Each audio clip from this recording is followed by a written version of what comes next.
Welcome to NTH and Hartlepool Voices, telling the stories of our people and community in our trust.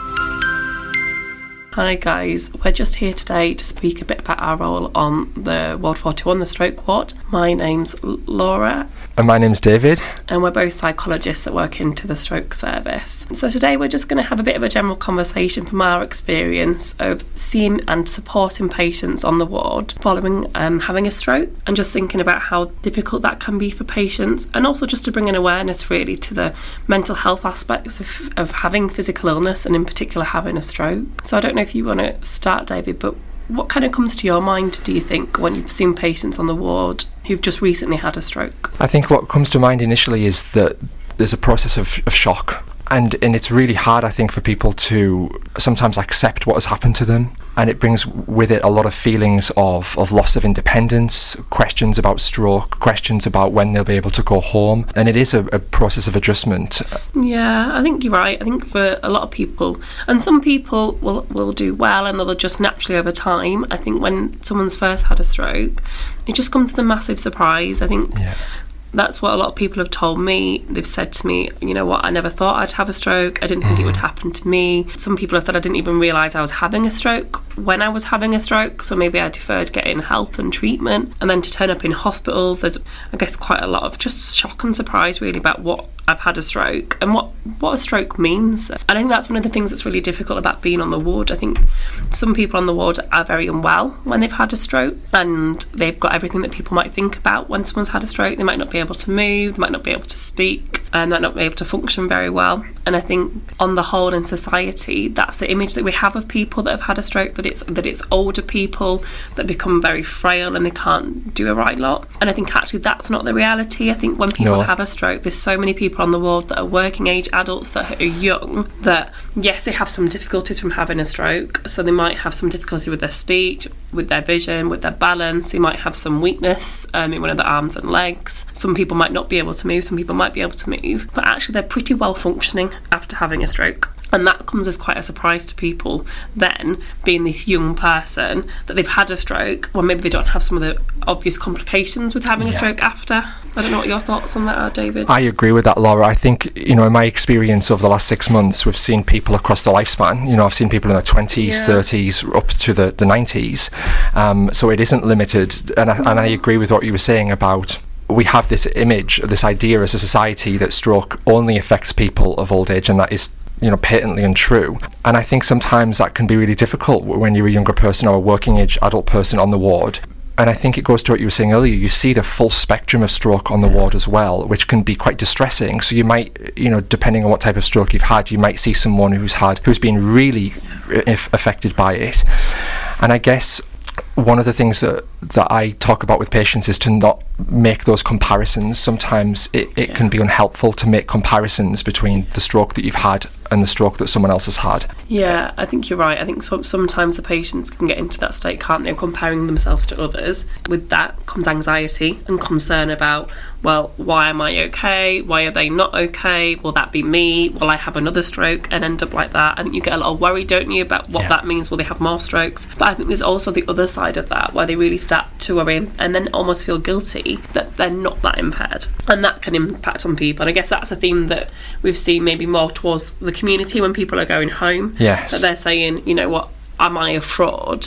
Did I have a stroke? They almost question themselves because they're not how they think they should be, or they're more functioning than they should be. And then it's like, well, do I deserve support? Is it okay for me to have difficulties with my mental health because I'm not really impaired? I just can't speak very well, or I still don't have the function in one of my left hands. And we always say, don't we, that actually everyone that has a stroke goes through a process of being scared, of being anxious, of being worried, of being in shock, having to adjust and process what's happened to them, coming to terms with maybe physical difficulties as a result of having a stroke, potentially difficulties within their family, but also with their mood and mental health. Because I think even if you're doing okay after you have a stroke, there's still that worry and anxiety about having another one. And it's a big worry, isn't it, for a lot of people? Yeah. It's a massive worry for a lot of people. In fact, a lot of the people that we see, that's one of their questions, isn't it? Do I know if I'll have another stroke? And I guess what we say about that is we don't know, but we do know that no one asked to have a stroke. We don't know if anyone's going to have another stroke in the future. But if we spend a lot of time, I guess, getting caught up in that worries, that can be really negative for our mental health. And it's really difficult, and it's a process of adjustment. But it's trying to really take things one step at a time, one day at a time, and trying to think about, I guess, getting better and focusing on your rehab at that moment in time. But it's tough, isn't it?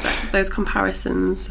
And I think that's so important, just to pick up on what you said there, Laura, about taking it one day at a time, and that it's temporary. You know, I think when people come into hospital, if they've not been in hospital before, that in itself is different. They're in a different environment. You know, they might be missing their family. They might have a lot of uncertainty around, you know, like you were saying, will this happen again? And questions around why did this happen? And I think as people, we like certainty. We want certainty. And that question that you mentioned there, will I have another stroke? We hear that a lot, don't we? We hear that on the ward. We hear that in the community, in our group work that we do. And there's something about wanting that absolute certainty. And I think people can buy into that worry of, am I going to have another stroke?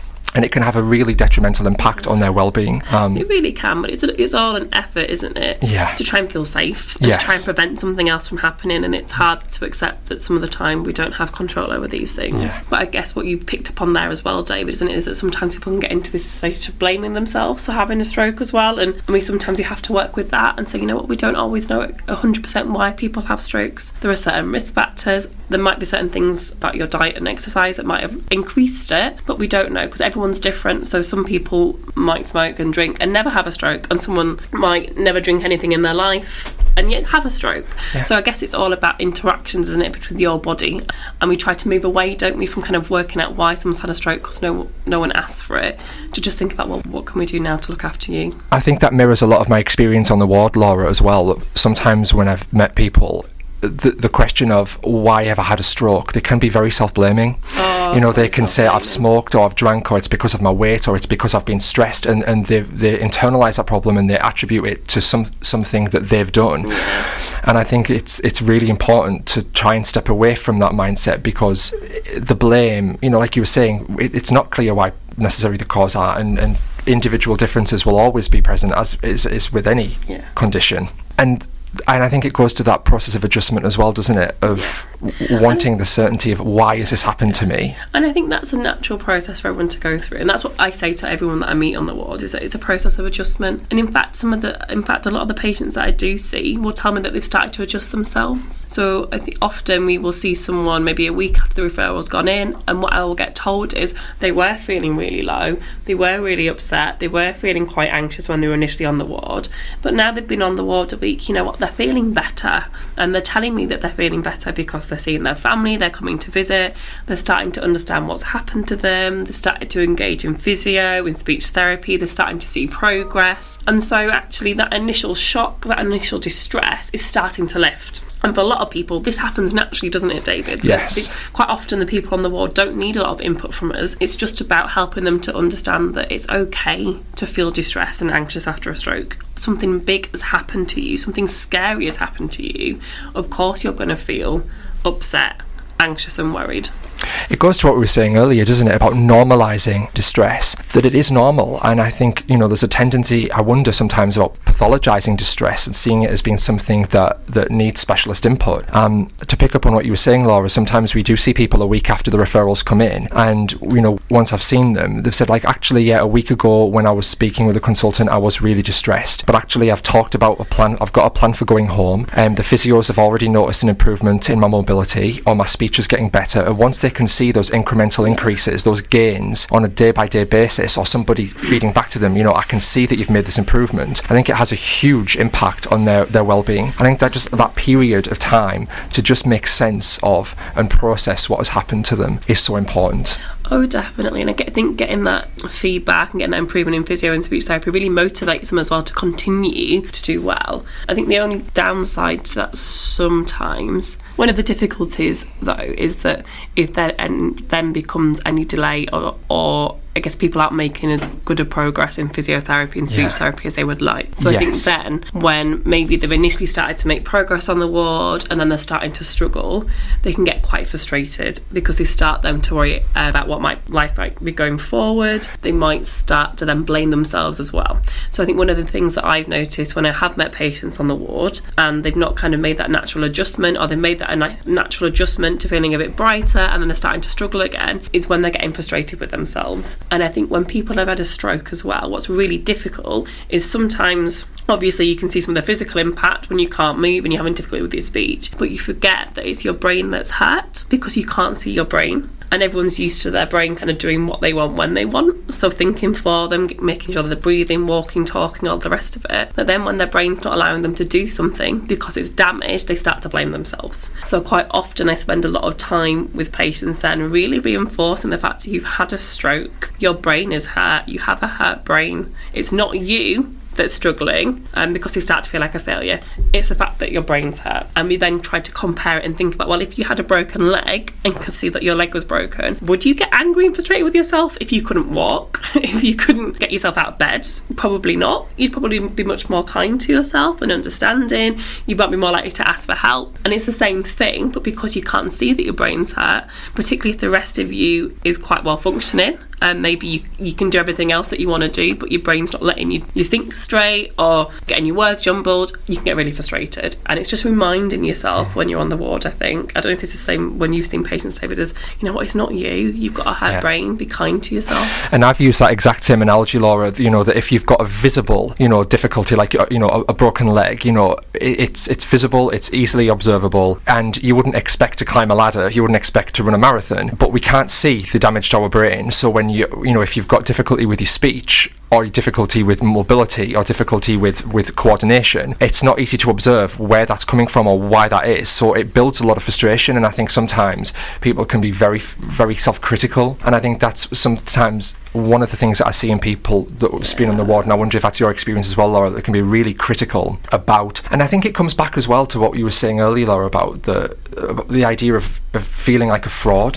You know, that my stroke isn't as bad as other people, and again, being on the ward, you see the full spectrum of stroke, so it does invite that comparison. And I think it's really important to remember that, again, what we were saying, that every stroke is different, that you can't make those comparisons because we have strokes at different ages, different types of stroke, whether it's ischemic or hemorrhagic, and also how physically fit the person was before the stroke is a factor as well. Do they have other physical health problems? Do they have previous mental health problems? I wonder, Laura, in your experience, in mine, when I've seen people on the ward who've struggled with adjustment, sometimes it's because they've had previous mental health problems, and I think that can make it more difficult to adjust as well. Yeah, I would say so. I think for some people, their life experiences may have been difficult way before the stroke happened, and they might have lots of other things going on for them. They might find that they don't always have strategies to manage their emotions historically based on their upbringing or different life events. And then when you've had a stroke, obviously you need ways of managing your emotions and managing difficulties in life. And I think if they don't have that already, then they're more likely to find it harder to adapt to having a stroke. I think that's what I would say. I think most people that I've seen that maybe don't have a history of mental health difficulties, haven't been in kind of secondary mental health services, have adapted quite well while they've been on the ward. I think one of the things that we notice on the ward as well, that actually sometimes the biggest distress about being on the ward isn't necessarily about having the stroke, but it's been about being away from family. Yes. Because being on the ward anyway is tough. You're in an unfamiliar environment, you're not in your own safe space where you're in control, where you have family members around you that you feel supported by and comfortable with. I think people are different, aren't they? And I think some people can adapt to getting support and help from people they don't know. Other people just don't like that. It's not what they're used to. It's unfamiliar, particularly if someone's really independent. Yeah. So I think sometimes actually some of the distress about being on the ward isn't necessarily about the stroke specifically, but it's about that loss of independence and having to rely on people that they don't know and being away from the family that they would much rather be with. Yeah. and the home environment makes them feel safe. And it's that break in relationships and then impacts their mood. But what we often find with those individuals is when they do get home, when they're thinking about home, or when family members are coming in to see them, that they get brighter. They're feeling better in themselves. That's what's helpful. And for those individuals, and then lots of people on the world, don't we talk about bringing things in from home that might help them to adjust or to manage while they're on the ward, particularly if they're in here for a long time, things that remind them of family members, things that remind them of the comforts and support and love that they've got outside of hospital, because hospital's tough, isn't it? It's a tough place to be if you've got any other physical health difficulties going on, if you've got negative experiences of being in hospital, or your loved ones have been in hospital, if you've had bereavements recently. Hospital's even harder. Yeah, I completely agree, Laura, with everything you said there. And I also think, going back to what you're saying, a lot of the people that we see on the ward for initial assessments, we often don't see again once they're released, post discharge. And I think it goes to what we've been saying today about the normal process of adjustment. Once they're home, they're back in their normal environment, they're with family, they're being cared for, they've had time to process what's happened to them, the distress reduces significantly, and they no longer need or want psychological support. No, I think quite often, in many cases. Yeah, no, I think you're right. I think that's the thing, isn't it? And that's what amazes me. And I think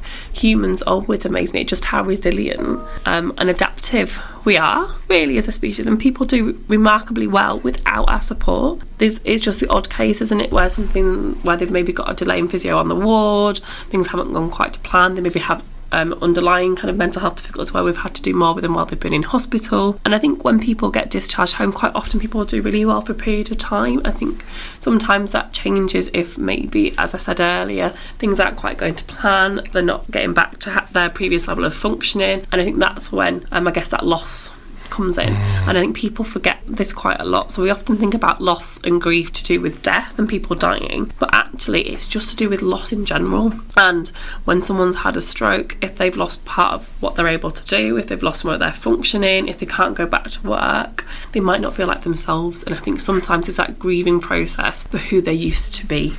And I think sometimes then people can really strive to be the person that they were before and spend a lot of energy and effort into being that person, to no avail. So I think quite often they'll try to do things exactly how they used to, not be able to, feel frustrated in themselves, but still want to get back to that person, so then continue trying to do it. And then it's again, isn't it, it's about working with people to process that loss and those kind of feelings of grief, but then thinking about, well, how can you be the person you are now? Because you're still you, it's just maybe a different version of you going forward. So how can we help you to adjust to your life, to still do the things that are important to you? Yeah, it's interesting, isn't it, the idea of, we talked a little bit about normal, and I think there's something really powerful about wanting to get back to normal. And we hear this a lot. We hear this on the ward, we hear this also in the community, in our groups and our one-to-one work. There's something really strong, I think, about I want to get back to normal. And I think in some of the people that I've met and worked with, there's kind of like a grace period where they'll allow themselves, say, a period of time, say 6 months, and they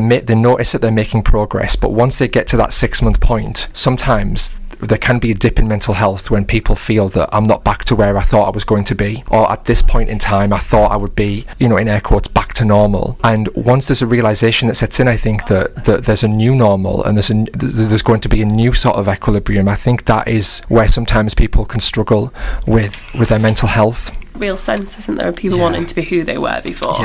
And I think that always comes through with everyone that we see. And I think for me, it's those two themes of, I want to be certain that nothing bad's going to happen to me again, and what can I do to prevent the stroke happening to me, another stroke happening to me, and I just want to be who I was before. And it's tough, because I think one of the hardest things about having a stroke is we don't know if that's going to be the case. And for some people we do know that they will never be who they were before, but other people we don't know that, and it is then a process of adjustment and grief, of kind of coming to some acceptance that, what, you are still you, but things are going to be different, and you have to be ready to take that journey and then to engage in therapy around that as well. And engagement is so important, isn't it? We have that conversation a lot in our group work and our one-to-one, that there has to be right, that we can't fix people, we can't fix their mental health, and it's collaborative, isn't it? It's a shared process of us as psychologists trying to make sense of what it is that they're struggling with at that time, and also thinking about what are the barriers. So where is it that they're stuck? I think the common pitfalls, and I think you've commented on some of them, Laura, already,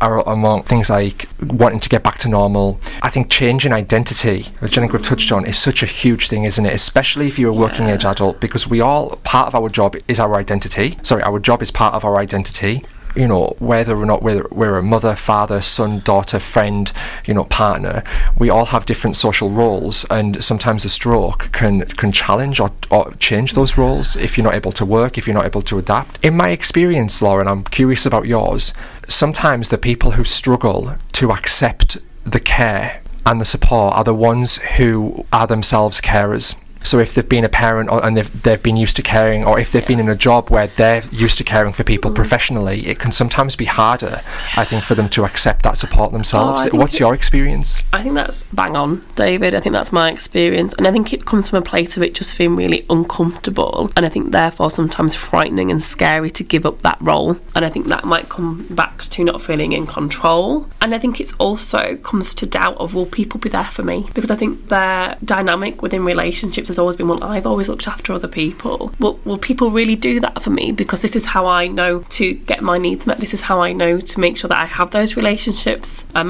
maintain those relationships. And I think people then become quite frightened, don't they, of doing things differently. And I think we often try and say to people, don't we, to think about things from more of a compassionate perspective. So to think about, actually, what do you think your daughter or friend would say if you thought, when you said that you didn't want people to help you, or you'd be worried that they wouldn't want to help you? And quite often they go, well, I think they'd be fine with it. Like, I think they'd want to help me. But I think they don't often come to that conclusion themselves. They just become worried because they don't want to burden other people. And I think their life has always been about not being a burden, but being helpful. So then to not be helpful, not to feel helpful, automatically makes them feel like they're going to be a burden. And that can have such an impact on recovery, can't it? Because it comes with all those feelings of guilt and feelings of like the grief again. And I think what's underpinning it is difficulty of accepting it. And we talk a lot in our work, don't we, about acceptance? Yeah, and I think it is, isn't it? And we use acceptance and commitment therapy in a lot of the work we do with patients. And ultimately, in that, it talks about, what, life is really tough. There are difficulties to life. Having a stroke is tough. It's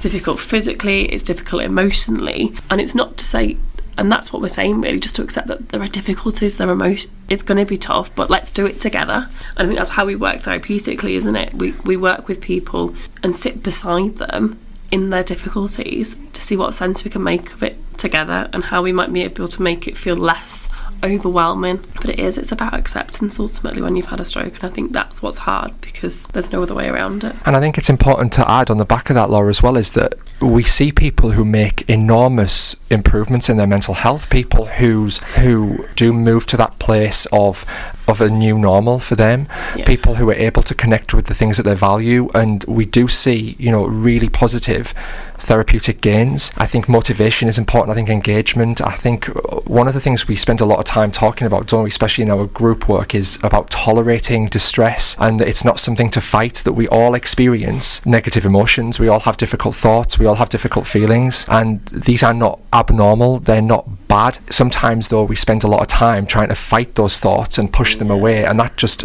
it's kind of like adding fuel to the fire. It just exacerbates the distress that's already there. And sometimes people spend a lot of time fighting their suffering rather than actually turning towards it and thinking, I'm going to embrace what I can do in the moment.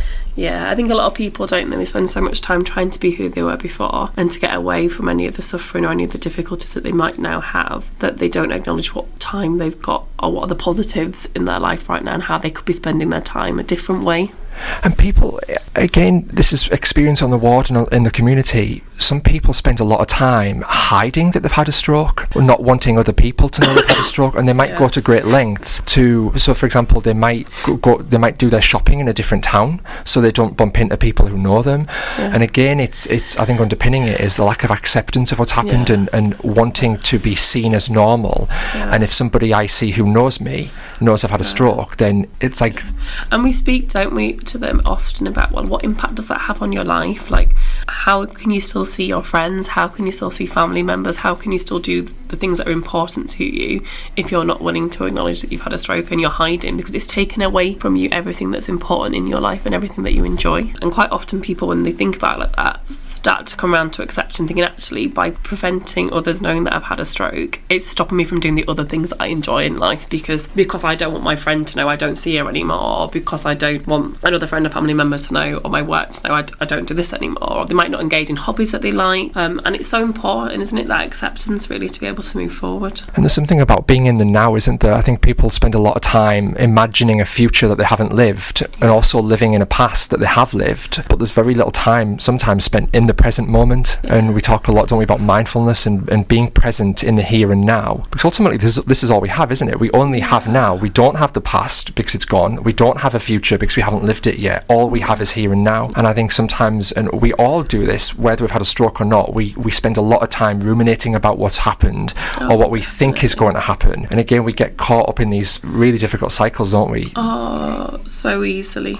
We get really caught up in just thinking about things, don't we? And it's because we want to prevent bad things happening to us, and we don't want to sit with discomfort. We don't want to be in pain. But I think what David said, what's really important to emphasise, is so many people that we see do really well following a stroke with their mental health. So many people that then come to see us in the community make huge improvements in their mental health and go on to live really meaningful lives. And it's a journey for everyone. Everyone's different. I guess one of the things that might be important to mention on the podcast is just thinking, actually, if you're on the ward and you feel like you might need support, or you would like to speak to myself or David, speak to the staff on the ward, we can arrange to come and see you. But also, if you're listening to this now in the community and you think you might need support in the community, you can always get referred back into us. So we're here to offer a service for anyone that's had a stroke for up to 2 years post-stroke. One of the main things that we offer as a service is a group therapy, which has had just amazing feedback. People get to meet other people that have had a stroke, people that they say are like them. It really normalises some of these difficulties. They learn from each other, they grow together, they learn strategies from me and David to think about things differently, and it's just one of the best groups I've ever run, really.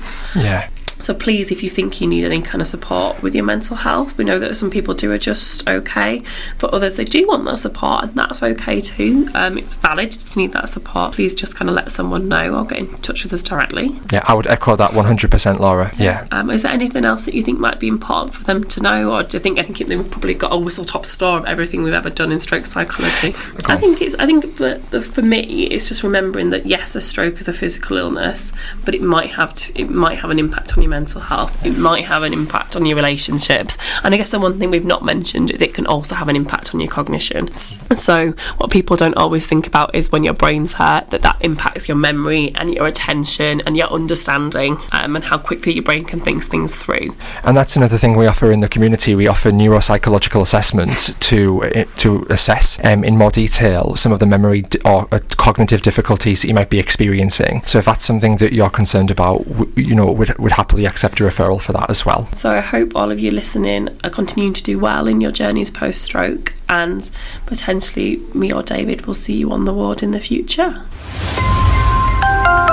Thank you for joining us. Till next time, you've been listening to NTH Voices.